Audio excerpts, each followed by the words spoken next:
Oi, gente, tudo bem com vocês? No vídeo de hoje teremos os livros que eu li em fevereiro e os livros que entraram novos pra estante nesse mês também. Já antes de começar o vídeo, falando aqui que hoje é dia 1º de março, quando eu estou gravando esse vídeo, já pra justificar o vídeo do mês passado, porque eu comentei, né, que eu estava gravando o vídeo antes do mês acabar, porque eu sabia que eu não ia terminar de ler nenhum livro até o final do mês e não ia comprar mais nada, ou que não ia chegar nada aqui em casa antes do mês acabar.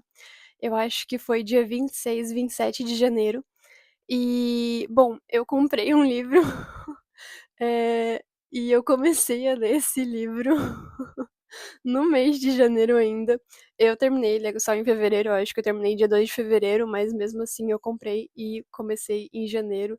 Então, bom, tudo isso pra gente aprender, né, pagar com a língua, a não fazer as coisas antes do tempo, porque, né, não é o certo.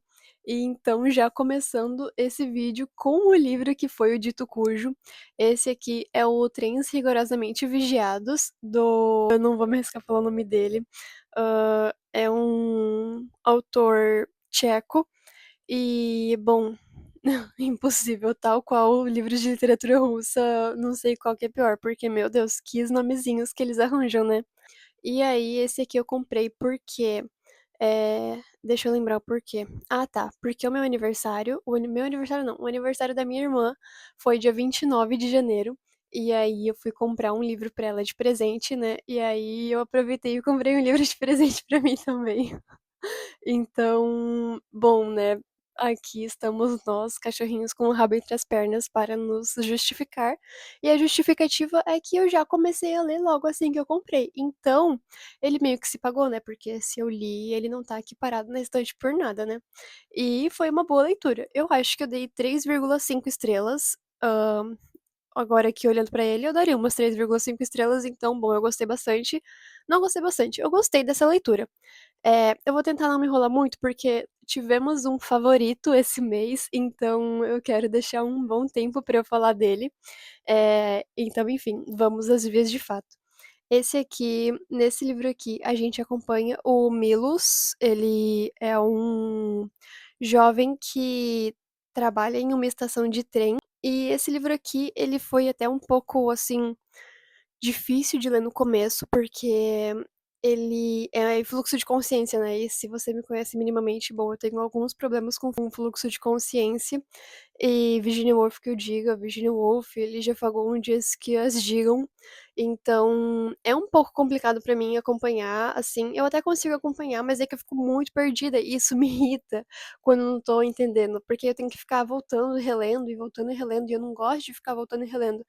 E aí isso vai me irritando. Mas, enfim, é um livro curto e eu não precisei ficar voltando tanto pra reler, assim, eu até que estava entendendo de boas o fluxo de consciência aqui. A gente tem temas aqui como principalmente o Milos querendo, se assumir ou achar, digamos assim, a sua masculinidade, né. Aqui eles falam no sentido de que como superar a sua infância e se tornar um homem. E a forma como o Milos vê de ser homem é um pouco conturbada, na verdade, né. Não é lá aquelas coisas que a gente fala: "Meu Deus, um homem". Ele estava com um pensamento completamente conturbado.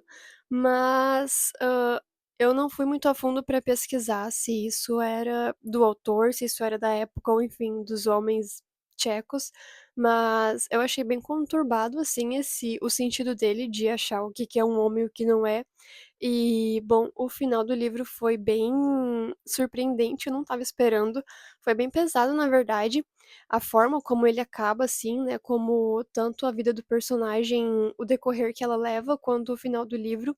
E, bom, por ser uma narrativa curta, a gente consegue e não consegue se conectar com o personagem, porque a gente tem várias coisas descritas dele, a paixão dele, a relação dele com a mãe, e com os chefes ali, né, os acontecimentos ali que se decorrendo ao longo do livro, na estação de trem e a visão dos personagens, né, de acordo com as coisas que acontecem, que são bem bizarras, enfim, eu não vou dar spoiler aqui, né, já deixando bem claro que vai ser um vídeo de mini resenhas, eu vou falar um pouquinho de cada leitura, e não vai ter spoiler, e se eu for falar alguma coisa que talvez possa ser spoiler, pode deixar que eu vou acusar no vídeo, né, vou deixar escrito na edição, então fiquem tranquilos. E bom, então foi isso. Foi um livro com um final bem surpreendente, mas com uma escrita que é muito boa, eu gostei bastante da escrita tcheca.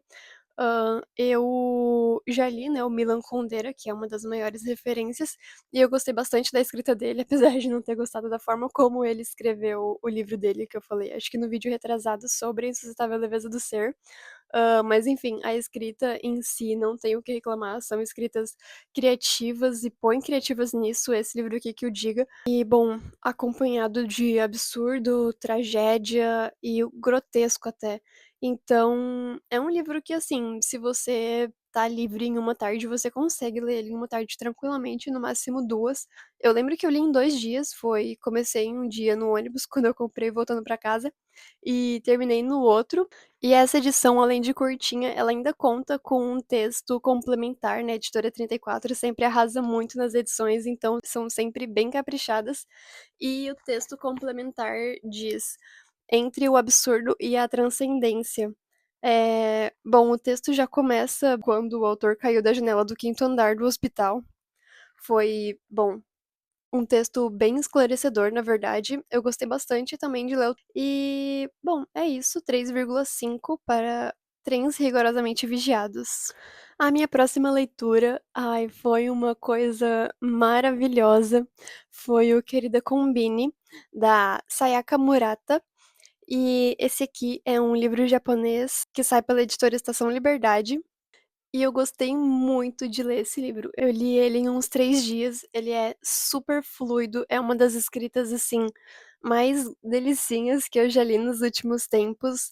E, bom, aqui a gente tem a história da Keiko, e ela é uma pessoa que não é dito no livro, a gente não tem nenhuma comprovação, mas entre ali algumas resenhas que eu vi, ela é tida como tendo algum grau de autismo ou alguma doença do espectro autista, não sei se bem TDAH ou enfim, mas é uma doença que pode explicar o que ela tem, que é basicamente eu não sei se eu vou conseguir pôr em palavras, porque como a gente só lê descrito as situações, a gente entende melhor, não é em nenhum momento definido, né, essa diferença que ela tem para os outros seres humanos. É só descrito mesmo como ela acha que ela é, né, porque a gente lê em primeira pessoa, então ela vai ali narrando os fatos dela.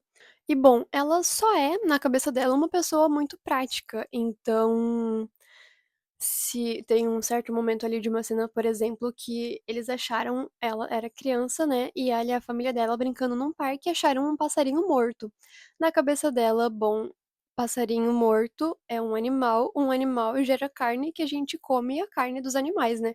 Então ela falou pra mãe dela: "Bom, já que tem um passarinho morto aqui, vamos aproveitar ele e levar ele pra casa e comer a carne dele". Enquanto todas as outras crianças estavam ali ao redor chorando e: "Meu Deus, coitadinho do passarinho, meu Deus, vamos enterrar ele, cavar um túmulo aqui, deixar o passarinho, coitado, enterrado", sei lá, né, coisa de criança, sentindo dó do passarinho. Não, ela só estava pensando pelo lado mais prático, ela sempre foi uma pessoa muito prática. Então, bom, se você não tá gostando da forma como eu tô agindo, me fale como que eu posso agir. E mesmo que essa forma às vezes, fosse bastante insensível, então ela não tem muito essa percepção de sensibilidade, sabe, para com os outros seres humanos. E, bom, isso faz com que a gente vá tendo com ela uma certa empatia um pouco diferente, porque apesar da gente às vezes pensar: "Bom, eu agiria diferente", a gente, como ela que tá narrando, ela vai explicando pra gente o porquê ela tá pensando daquele jeito, então nós vamos entendendo também muito bem o lado dela. E é bem complicado quando nós vamos percebendo que as pessoas vão julgando tanto ela por uma coisa que às vezes não tinha a menor necessidade. E, bom, agora falando um pouco sobre como esse livro me tocou, eu escrevi uma resenha dele, eu já publiquei ela no meu Instagram, fazia um tempão que eu não publicava resenha, e esse aqui foi um livro que eu precisei mesmo publicar, porque ele me trouxe um tema que eu gosto muito de pensar sobre, que é o quanto eu até acho que foi isso que eu escrevi na resenha, que é o quanto a opinião das pessoas influenciam nas coisas que a gente vai escolher, pra nossa própria vida, sabe. Tipo, o quanto que a gente escolhe do que a gente vai fazer e o quanto dessa nossa escolha vem da opinião dos outros, da junção do achismo dos outros mesmo que estão ao nosso redor, né. Porque, bom, ela sendo uma mulher com essa deficiência, ela começa a trabalhar ali numa Combini, que é uma mercearia, uma espécie de lojinha de esquina mesmo, que vende de tudo lá no Japão. E ela começa a trabalhar aos 18 nessa mercearia, sai da casa dos pais dela, enfim, vai trabalhar, tem o apartamento dela.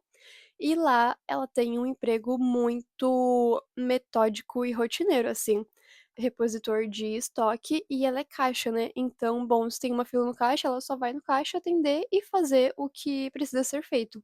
Se tem uma coisa faltando na prateleira, ela só vai lá repor e fazer o que precisa ser feito, porque é óbvio, se tá faltando um produto, é repor, se precisa de alguém no caixa, vai para o caixa. Então é uma coisa que ela se identifica muito bem e que dá muito certo na vida dela. E ela passa 18 anos, 18 ou 16 anos trabalhando nessa mercearia, sem conhecer nenhuma pessoa, assim, para um relacionamento romântico, sem ter amigos muito profundos, tirando ali os amigos do trabalho dela e alguns de infância do período escolar, e a irmã dela, né.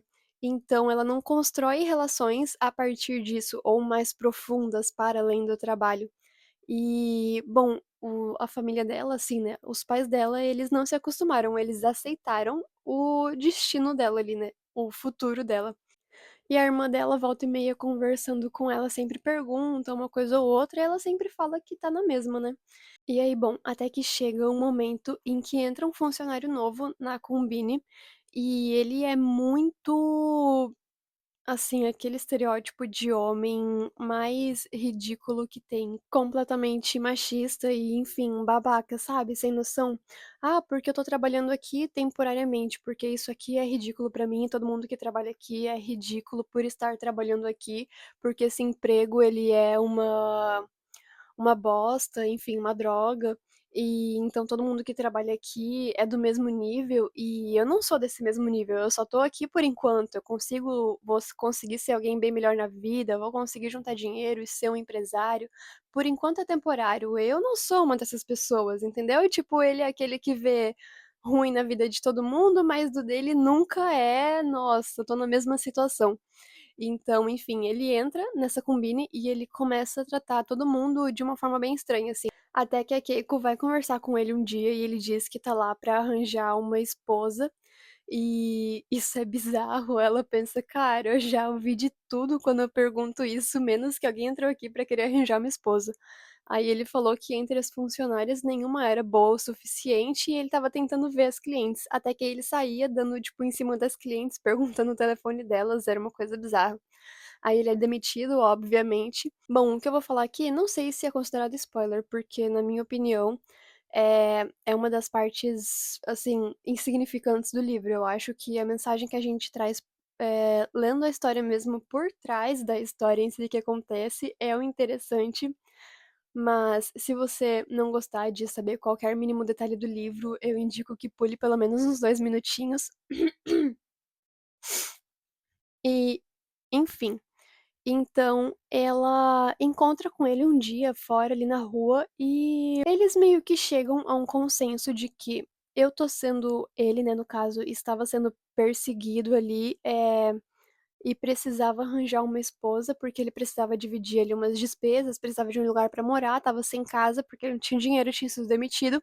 E ela tinha uns amigos e a irmã dela atrás dela, tipo: "Nossa, você não sai dessa vida, tá aí há 16 anos, tá com vai fazer 30 anos e não tá morando com ninguém, mora sozinha, tá no mesmo emprego, não é casada, não namora, não faz nada". E ela com essa pressão de, meu, precisava de alguém pra apresentar ou sei lá, convida ele pra ficar na casa dela. Eles ficam ali na casa dela por um tempo, a relação deles é péssima, assim, eles são menos que conhecidos, literalmente, no sentido da palavra, conhecidos, é isso que eles são morando juntos. Ele mais atrapalha do que ajuda, na verdade, ele só atrapalha. Mas o ponto é que, quando a irmã dela descobre que ela está morando com alguém, ela não pergunta como é a relação, ela não pergunta como é o cara, ela não pergunta como aconteceu, ela esboça felicidade pela irmã dela ter conhecido alguém a ponto de estar morando junto com essa pessoa. Aí até ali ela só pensou que, é numa relação normal, ela conheceu, depois se conheceu, conheceu mais, depois se gostou mais, convidou pra morar junto e, tipo, não pulou nenhuma etapa, né, o que na verdade não, ela pulou completamente todas as etapas. E, bom, depois a irmã dela sabe disso, enfim, né. Aí até que a irmã dela vai lá pra casa dela pra ver como é que era esse cara, né, porque estava ficando meio estranho isso. E ela conversa com o cara e, tipo, meu, vê como aquilo ali tá sem noção, e fala pra irmã dela, né: "Meu, assim, não era isso que eu estava querendo dizer, não era isso que as pessoas no geral querem dizer quando é pra você morar com alguém, né, não é assim que funciona". Tipo, é meio que como se ela tivesse que explicar o básico pra irmã dela, tipo, já madura, formada, com 20 e tantos anos na cara, mas na cabeça dela as coisas só não fazem tanto sentido. E ela finalmente percebe, assim, né, ela tem aquela hora de reflexão, assim, de: "Isso é bom pra mim? O que eu estou fazendo é porque eu quero? Por que eu tô ligando tanto para o julgamento, para a opinião das pessoas?", entende? Por que que isso importa tanto pra mim, à frente das minhas opiniões, do que importa realmente pra mim? Por que que o que importa para o outro é mais importante pra mim? Porque eu tô colocando isso em primeiro lugar na minha vida? E isso faz a gente pensar muito, independente, eu acho que todo mundo, né, independente da situação em que você se encontra, se você mora sozinho, com os pais, com os amigos, enfim, sei lá, é sempre importante, em todos os ramos da nossa vida, levar em consideração primeiro a nossa opinião, o que que é importante pra gente e o que eu desejo, não o que o outro deseja, né, o que que tá influenciando a gente. E, enfim, esse é um livro maravilhoso, muito bem escrito e que deixa isso, nossa, escancarado na nossa cara, tipo, você realmente tá fazendo o que você quer ou o que os outros querem que você faça. E, bom, foi um dos favoritos, eu dei 4,5 estrelas pra ele, recomendo demais a leitura de Querida Combine. E logo depois dele, eu fiquei muito na vibe do literatura japonesa. Na minha cabeça, eu ia entrar nessa vibe, ia ler uns 15 livros disso, ia amar, enfim, nossa, me encontrar nesse, né, nesse âmbito por aí. Mas não foi bem assim. O próximo que eu peguei era um que eu tinha aqui em casa e foi o A Fábrica. Infelizmente não foi o que eu achei que ele ia ser, pra esse aqui eu dei 2 estrelas. Eu falo um pouco da minha experiência durante a leitura no último vlog que saiu aqui no canal, o primeiro vlog de leitura. E, bom, eu só terminei ele, na verdade, porque ele é bem curtinho, porque se ele fosse um pouco mais longo e passasse de 230 páginas, eu com certeza teria abandonado essa leitura. Porque se você for parar pra reparar bem, ele não tem nem 5 marcações aqui, eu realmente não gostei de nada. De nada não, gostei de poucas coisas. Aqui, continuando na vibe trabalhística do último, a gente tem a fábrica, que é uma grande indústria, e é tão grande que é quase como se fosse uma microcidade, assim. Lá, as pessoas que trabalham têm moradia, têm restaurante, têm loja, lavanderia, tudo, tudo, tudo lá dentro. Tem locomoção, transporte público, tipo o ônibus da fábrica transitando pela fábrica. São ruas ao ar livre, enfim, é gigante. E a gente acompanha a história de 3 protagonistas, né. O que foi uma das coisas que eu me perdi no começo também, porque a gente não tem nenhuma coisa acusando um capítulo ou outro e a transitividade de personagens. Então, bom, não que precise também, né, ter assim, a gente se acha depois de um tempo, mas até se achar fica um pouco longo e eu também não cheguei a ler a orelha do livro e tem descrito aqui, então talvez a culpa tenha sido um pouquinho minha, mas enfim.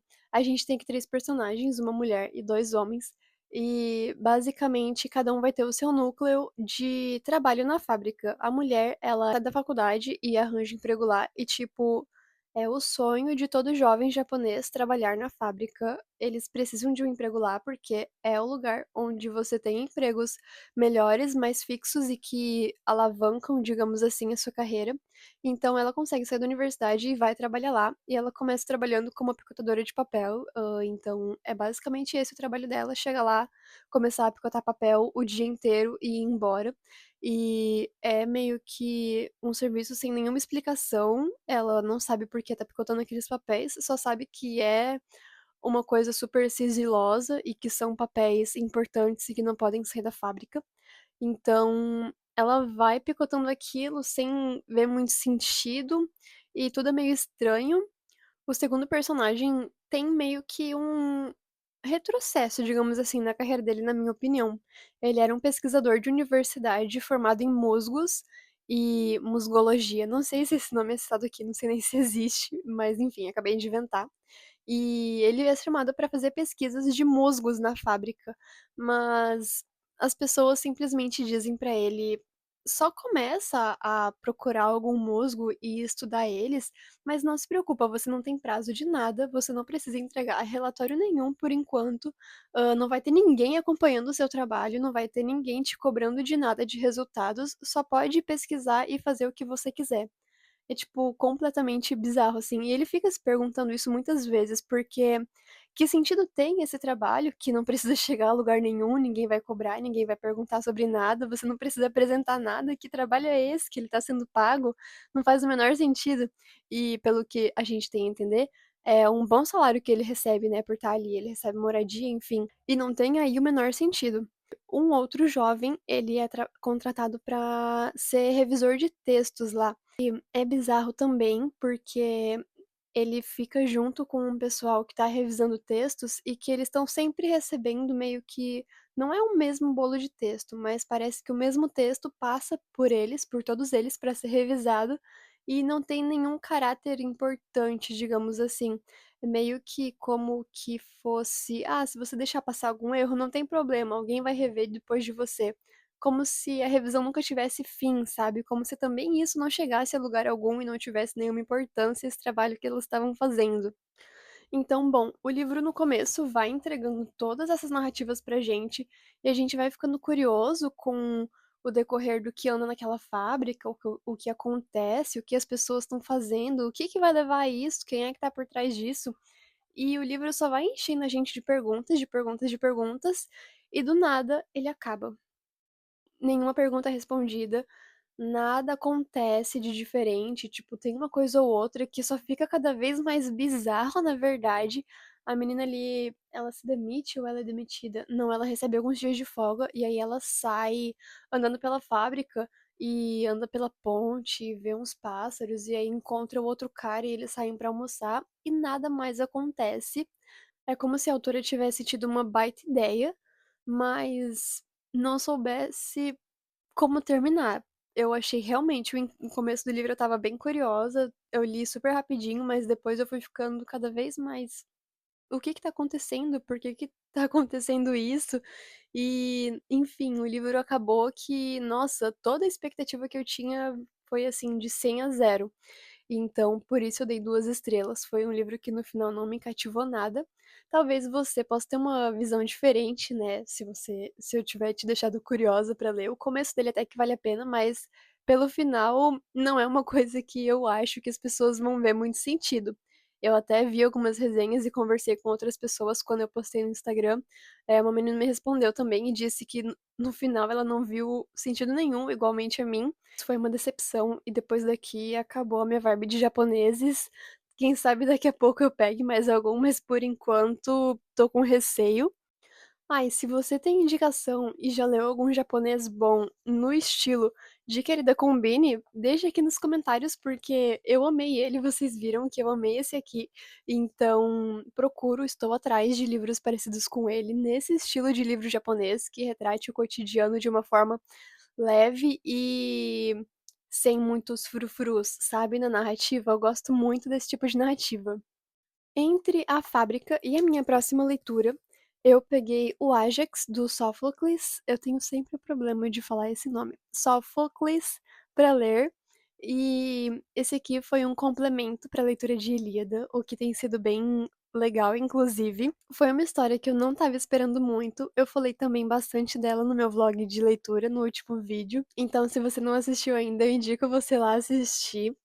Aqui a gente brevemente tem a história do Ajax, mas na verdade o final da sua história, né, a morte dele, e eu não sei se isso vai ser um spoiler, na verdade, eu acho que se você não quer pegar nenhum spoiler, porque assim, é um teatro bem curtinho, Aqui ele parece grande, mas ó, só essa parte aqui do meio é o texto, e na verdade dá pra dividir em 2 porque ele é bilíngue, então uma página é grego e a outra página é português. Então o texto mesmo ficaria metade disso. E, bom, ele é super curtinho, então eu li em uma noite, uma tarde e noite, enfim.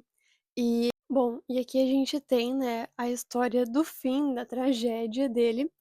E bom, aqui ele basicamente eu vou falar só por cima, assim, se você tem interesse em conhecer essa história e conhecer a Elida, eu indico muito você ler, porque, bom, como eu disse, ele é curtinho. Então, basicamente, a gente tem aqui a revolta de Ajax, que era um dos maiores guerreiros, um dos mais fortes guerreiros, e a revolta dele por ele não ter recebido as armas de Aquiles, que no fim foram dadas para Odisseu. Então, ali, ele se revolta contra Agamenon e quer matar todos eles, incluindo ali Melaneu e até o próprio Odisseu. Então ele fica super, nossa, revoltado. E aí Atena, vendo, né, que a treta ia acontecer ali, meio que ilude ele, que faz ele matar um rebanho inteiro de ovelhas pensando que seria os inimigos que ele queria matar. E no fim, bom, ele acaba sendo morto e a gente tem o enterro dele, ou a tentativa de que ele seja enterrado pela mulher dele e pelo filho dele, né, esse clamor, como uma das coisas mais tocantes e o último discurso dele como uma das coisas mais tocantes que a gente tem nessa peça. Então, nessa tragédia, né, nesse teatro. Então, bom, é muito lindo, vale muito a pena ler.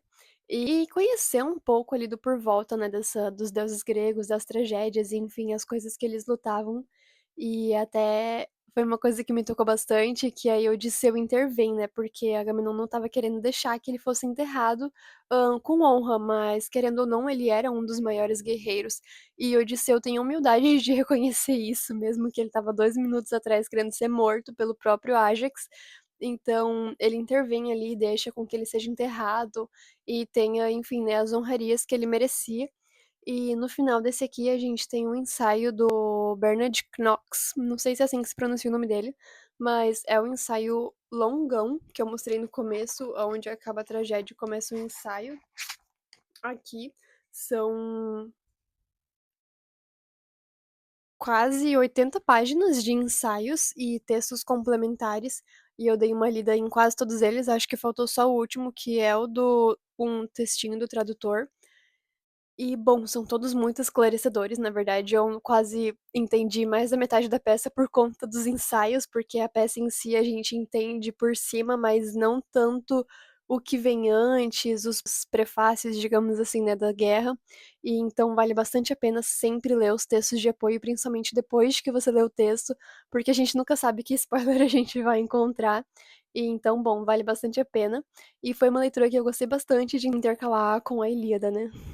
Agora vamos ao primeiro favorito do ano, favorito do mês, favorito da vida. Ai, um livro que eu fiquei apaixonada e revoltada do porquê eu não li antes essa obra-prima, essa maravilhosidade que é Capitães da Areia, do Jorge Amado.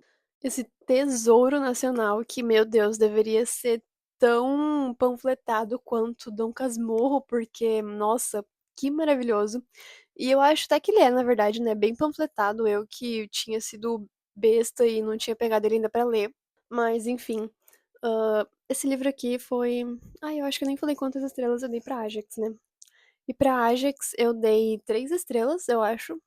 É um, assim, foi bom pra, né, introduzir o personagem, conhecer mais do contexto e tal. E pra Capitães da Areia, 5 estrelas, favoritado, o livro da minha vida, já quero reler, que saudade desses personagens. E eu falo bastante dele, bastante da minha experiência dele no vlog de leituras, então, bom, pretendo fazer até mais vlogs de leituras durante os próximos meses, porque eu gostei bastante de fazer atualização por lá. E se você não conhece Capitães da Areia, por favor, vá ler primeiro. Mas se você não, enfim, não se importa com spoilers ou já conhece o livro, spoiler que eu digo minimamente do que fala a história, né? Aqui, basicamente, a gente tem as crianças órfãs, pobres e abandonadas da Bahia, da região da Bahia. E são crianças de todas as idades, ali, de 6, 7, 5, que foi o próprio Pedro Bala, o capitão, o principal dos Capitães da Areia, iniciou, né, nessa batalha, digamos assim, e vai ali sendo chefe até os seus 14. Então a gente tem crianças até ali os 18. E eles são os capitães da areia, porque eles moram num trapiche, na areia, na beira da praia, num prédio lá abandonado, escondido, onde é a fortaleza deles. E aí aqui a gente tem inúmeros personagens cativantes e emocionantes. A gente tem o Pedro Bala, que é o capitão, a gente tem o professor, que é um dos únicos meninos que sabem ler e que encantam eles com histórias à noite, protegendo e incentivando o criativo, o lado criativo e, enfim, sonhador ainda das crianças, porque, né, são crianças que ali têm que agir como adultos, como homens que têm que suster, arranjar comida por meio de roubo, enfim, lutar pela sua própria vida para não ser preso, para não ser machucado pelas outras pessoas ou até pelas gangues opostas das crianças. E é uma narrativa muito cheia de problemáticas, porque, enfim, são apenas crianças fazendo coisas absurdas que nenhuma criança deveria conhecer, mas que infelizmente a gente entende a situação. Por mais que seja uma ficção, é uma ficção que retrata de maneira muito real coisas que acontecem na vida real, então a gente tem que se atentar a isso, né. Não dá pra separar, digamos assim, a obra da vida real, porque é uma obra que fala muito, muito sobre a realidade de muitas pessoas que, mesmo não estando próximas a mim ou próximas a você, ela existe e acontece em muitos lugares, tanto do país quanto do mundo. Então é uma coisa que fica não tem como não se emocionar vendo, a forma como as crianças são tratadas e a forma como elas mesmas se tratam por não conhecerem um carinho e a forma como crianças deveriam ser tratadas por crianças.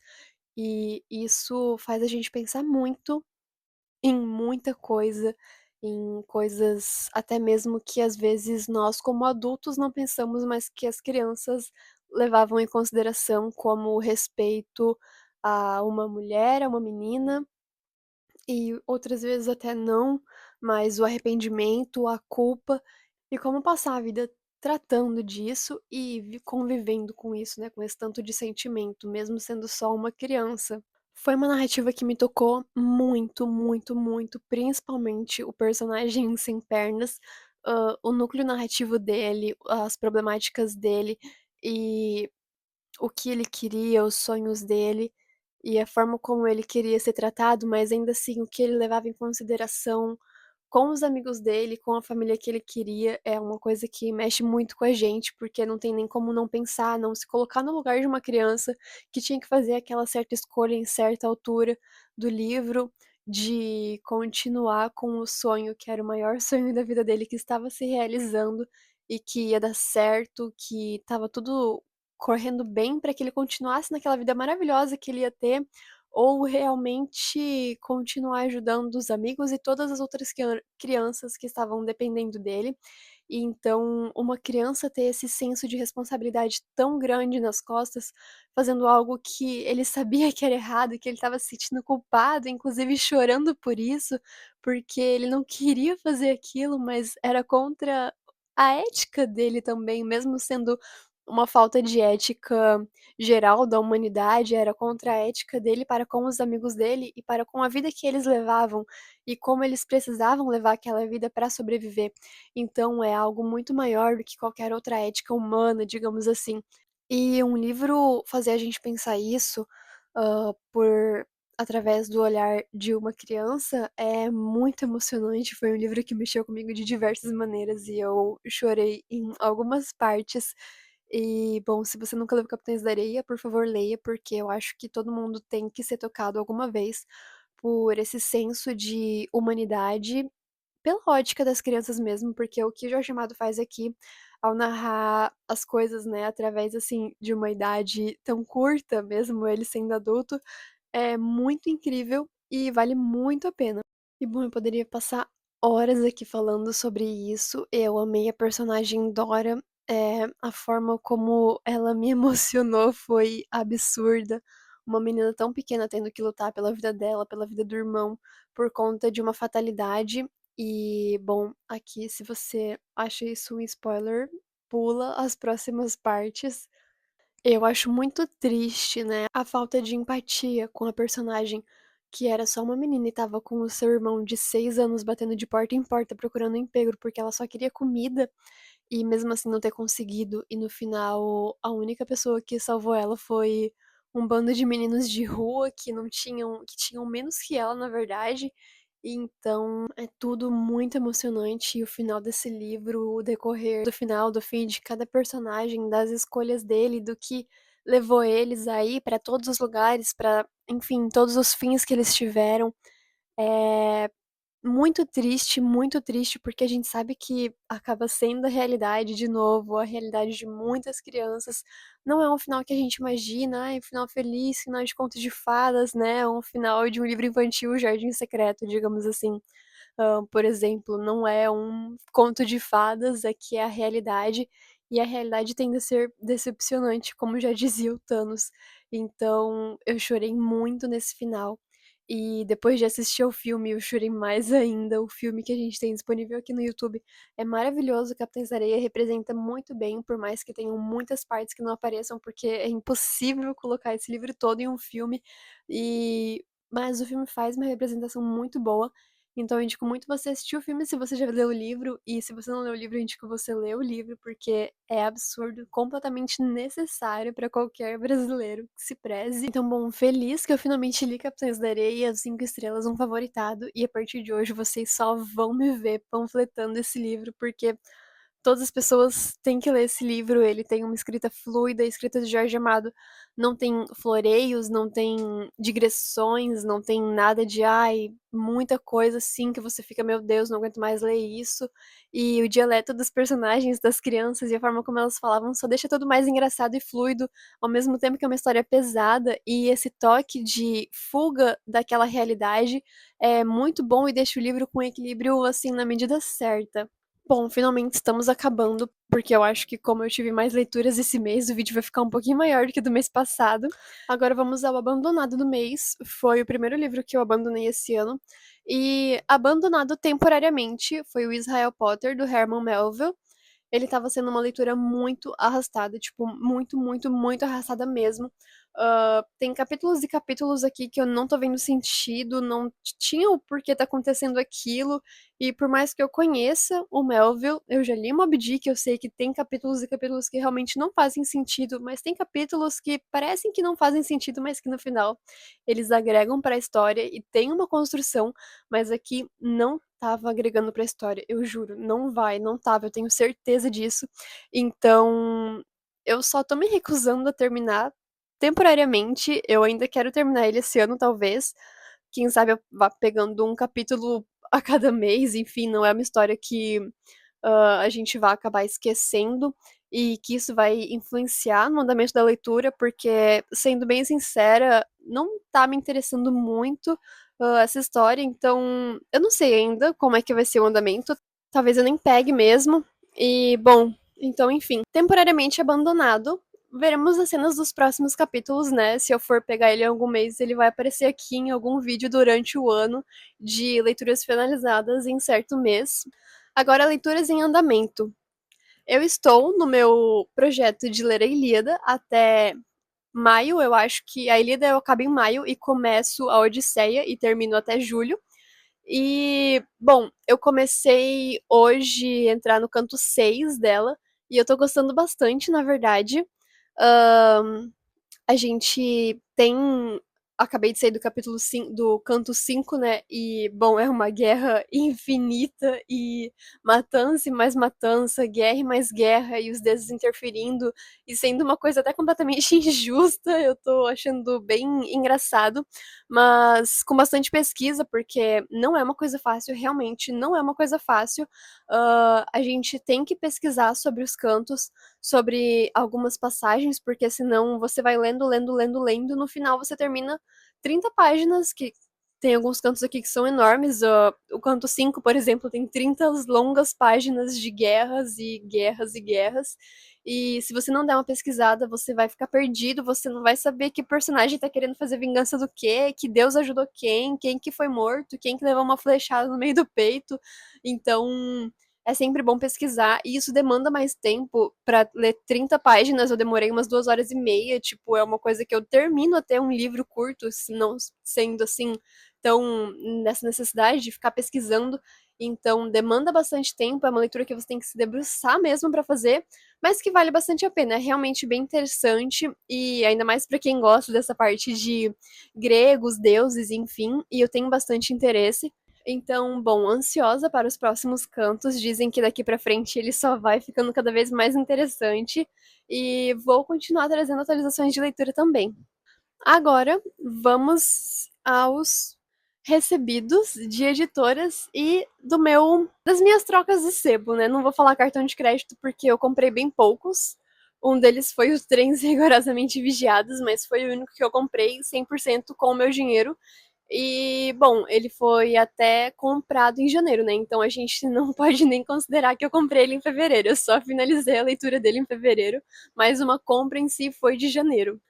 Então, o primeiro livro que chegou por aqui em fevereiro foi Os Deuses Têm Sede, foi o que eu recebi da Unesp, e eu pedi esse aqui deles esse mês, porque eu tenho bastante curiosidade com esse aqui. É um francês que eu tenho escutado muito bem as pessoas falando e lendo ele lá no Instagram. E, bom, fiquei bem curiosa com essa narrativa. Faz tempo que eu não leio alguma coisa francesa, então estou bem animada. Não sei muito sobre o que ele fala, porque, né, como vocês sabem, eu não pesquiso muito sobre o livro que eu quero, mas eu vi muita gente falando bem e pessoas que eu confio na indicação, então eu pedi ele da Unesp e veremos quando sai essa leitura. Ah, se alguém já leu e tá assistindo esse vídeo, deixa aqui nos comentários o que vocês acharam para eu saber também e quem sabe não gerar um interesse maior e pegar ele mais rapidamente, furar a fila, enfim. Os dois próximos foram trocas no sebo, na verdade, esse aqui foi uma troca no sebo. Esses são os contos completos da Virginia Woolf pela editora 34. E esse eu achei uma raridade no sebo. Ele tava caro, na verdade, ele tava R$ 70, mas eu tinha um vale-troca de R$ 70 de uma troca que eu fiz há algum tempo e sobrou um valor bem alto, então a gente deixou num cartãozinho lá e era R$ 70, então eu aproveitei e peguei esse aqui. Eu tenho já uma coletânea de contos da Virginia que eu já li, e tem alguns contos em comuns com esse, mas esse aqui eu vi que tem bem mais contos.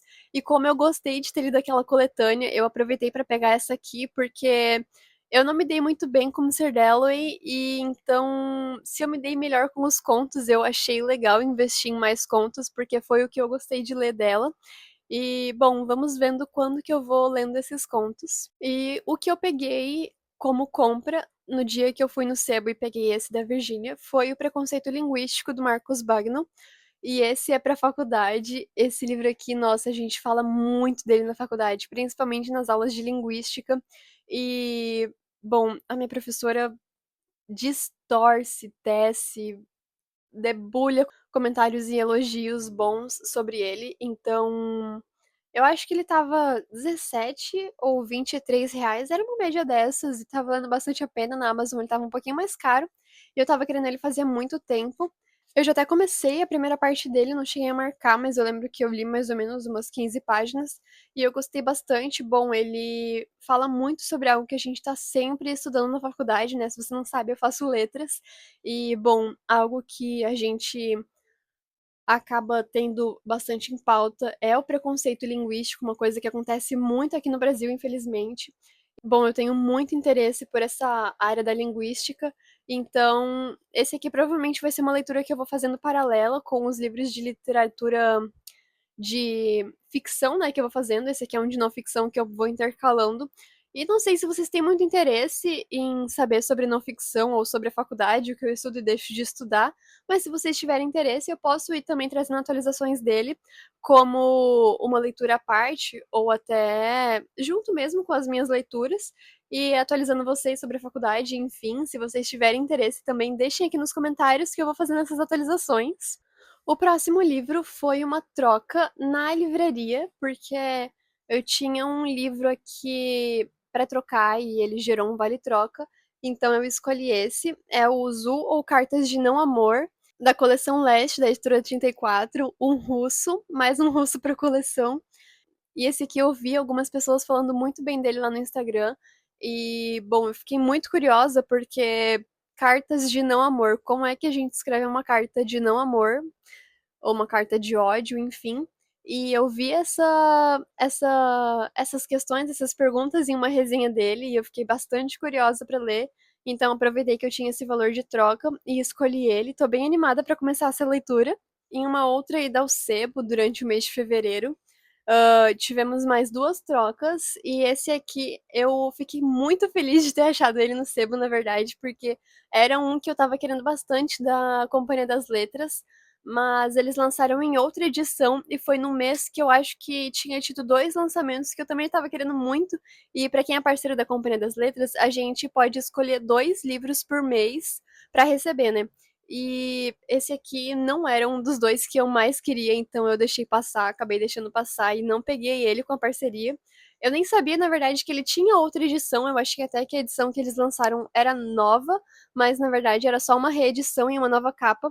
E ele já tinha saído pela tag. Essa aqui é, eu acho que é um livreto, na verdade, que veio acompanhando algum outro livro, mas eu não sei qual é o livro, enfim, só sei que eu achei ele no sebo e ele tava, eu acho que R$17,90. Então eu fiquei muito feliz em achar e pegar ele, porque ele tem textos que eu tenho muita curiosidade em ler. Eu, na verdade, já até abri uma edição nova que chegou lá na livraria e comecei a ler uns textos da Rosa Monteiro, porque é uma das minhas escritoras favoritas, e eu gostei muito. Então, bom, tô bem animada. E um dos próximos textos que eu quero ler é o do Milton Ratum e o do Mia Couto, que são dos que tem aqui nessa coletânea. E tem vários textos de outros com outros escritores, né? São conversas com romancistas. Eu nem sei se eu cheguei a falar o nome, é o Sobre a Ficção do Ricardo Viel. Então, bom, sou bem curiosa para ler esses textos. E um outro foi um livro de contos, eu amo livros de contos, do Mia Couto. Esse aqui é o Fio das Miçangas. E eu achei ele num sebo, tava R$25,90. E não foi uma troca, esse aqui eu acho que eu comprei. Ou troquei um e sobrou um valor e eu peguei o resto. Foi mais ou menos isso, eu acho. E bom, eu peguei esse aqui porque eu tenho uma professora na faculdade que ela é apaixonada pelo Mia Couto. E ela indica muito todos os livros dele, na verdade. Mas um dos que ela mais indica sobre contos é esse aqui do Fio das Miçangas. Então eu fiquei muito feliz de ter achado ele no sebo. E agora eu tenho a oportunidade de ler os contos do Mia Couto, porque eu não tinha nenhum livro de contos dele, eu só tenho alguns romances mesmo.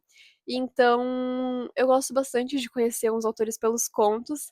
Eu até cheguei a ler, na verdade. Eu lembro que acabei de lembrar, faz um tempinho já que fiz a saída ao sebo, mas eu lembro que eu voltei no ônibus lendo um conto, porque ele era super curtinho, tinha 5 páginas.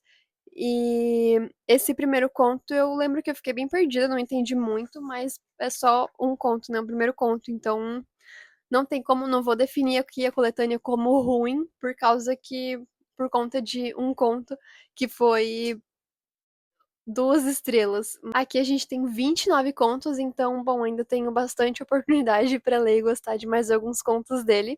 Chegando ao fim, a pilha aqui só tá crescendo. Chegando ao fim, esse aqui é uma das últimas idas ao sebo, na verdade, bem última mesmo. Eu fui agora dia 27 de fevereiro, para Jaraguá, em um sebo que eu gosto bastante de ir lá com meu namorado. E aproveitei que eu tinha um dia de folga e a gente foi pra lá pra ir pro sebo fazer uma troca. Infelizmente, dessa vez não tinha muita coisa. Da última vez que eu fui lá, eu achei o box de Os Miseráveis, da Kozak Naif. Mas dessa vez eu achei um ou outro livro, aproveitei para comprar um que eu tinha para fazer, para dar para calouros no apadrinhamento da faculdade. E eu peguei Orgulho e Preconceito. E o outro que eu peguei para mim foi esse aqui, O Sol e o Peixe, da Virginia Woolf. São prosas poéticas. E aqui, pelo que eu vi, a gente tem textos curtos de alguns ensaios, digamos assim, dos mais poéticos que a Virginia tem. Então, bom, fiquei bastante curiosa, né? Como eu acabei de perceber, na verdade, temos dois livros da Virginia Woolf nesse book haul. E tirando os contos, as prosas também são textos curtos, então vamos ver o que eu vou achar deles. Fora que eu achei essa edição aqui lindíssima, né? Essa aqui é uma sobrecapa da Autêntica. O livro em si, ele é assim preto, tem a escrita dessas brilhantes. Achei lindíssimo. E o último recebido foi aos 45 do segundo tempo do mês de fevereiro.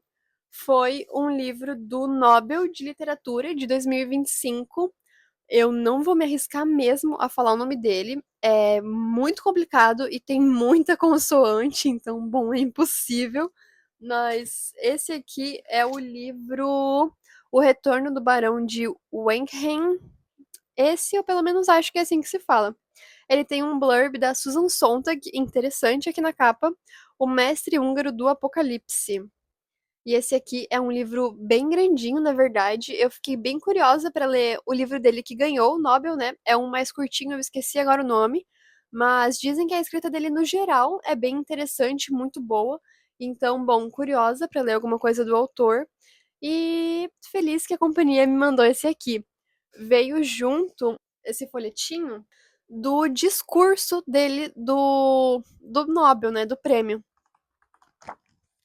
O discurso todinho, eu não cheguei a acompanhar a premiação, mas, bom, vou ir atrás para ver sobre o que o pessoal falou e dar uma olhadinha no discurso dele aqui também. Bom, então foi isso. Esses foram os lidos de fevereiro e os livros que entraram nova para a estante em fevereiro também. Eu espero muito que vocês tenham gostado desse vídeo. Deixem aqui nos comentários se vocês gostaram e qual vocês têm mais interesse em ver aqui pro canal, dos livros que chegaram aqui, para quem sabe eu colocar ele mais próximo da fila de leituras e adiantar a resenha, enfim, ou alguma coisa para trazer aqui pro canal. Não se esqueçam de deixar um like no vídeo, se inscrever no canal e me acompanhar lá no Instagram. Tchau, tchau e até o próximo vídeo.